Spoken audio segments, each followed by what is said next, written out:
ашсам да, комментарий ашсам да осы пікір адамдарда қалыптасқан екен. Соңғы жауабымды берейін, мен осыны болашақ жарым ретінде көрмеймін. Басында көрген шығармын атып келген кезде, бірақ адамды тани келе мен адам емес екенін білдім. Негізі менде серьезный отношение деген болған жоқ, бірақ мен басынан бастап сеземін, мен адам ба, немесе мен адам емес па. Басында жүрек тыз етпесе, ол соңына дейін сезім ашылмайды деп ойлаймын. Мен ешқашан өзімді кішкентаймын деп айтпағанмын, ол халықтың, қатысушылардың шығарған ой пікірлері. Мен 18 жастамын, өз-өзіме жауап берерліктей жасқа жеттім, сондықтан ондай пікірлеріңізді алып тастауларыңызды сұраймын. Бұл еркелік мінез уақыт өте келе басылады деп ойлаймын. Мен енді бала кезден бастап ерке болып өстім, ол қатты еркелетті. Мен енді осы 17 жасыма дейін анамның қасында ұйықтайтынмын. Мамам, жаңағы апам немесе ағам маған бір артық сөз сөйлеп қойса, сол кісілермен ұрсып шығатын, сөйлемеңдер мүлдем деп.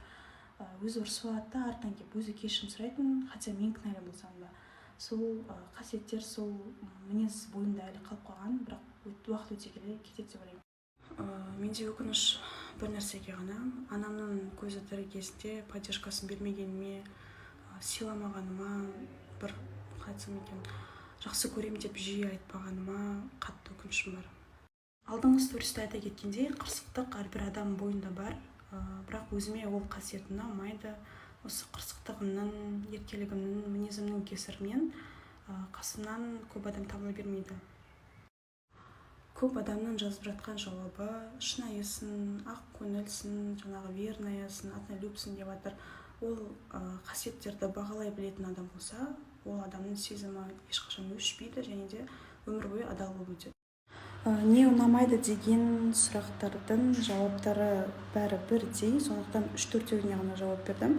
Енді мен бойымдағы ұнайтын қасиеттерге жауап береміз. Негізі бұл қасиет менде бала кезден бар.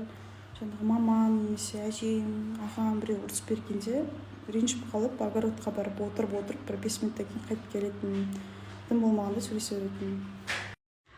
Негізінде солай. Мысалы бір адамға қарап тұрасында, бұл адам өтірік айтып жатыр, бұл адамға сенуге болмайды деп іштей айтып тұрғанмен, қарама-қарсы тарап саған жол сөз айтып, поддержкасын берсе, қайтып сеніп қаласың сол адамға. Қырсықтық деп жатырсыздар ғой. Мен ойым бойынша әрбір қыздың бойында қырсықтық деген дүние бар, және ұрысқақ деп жатырсыздар.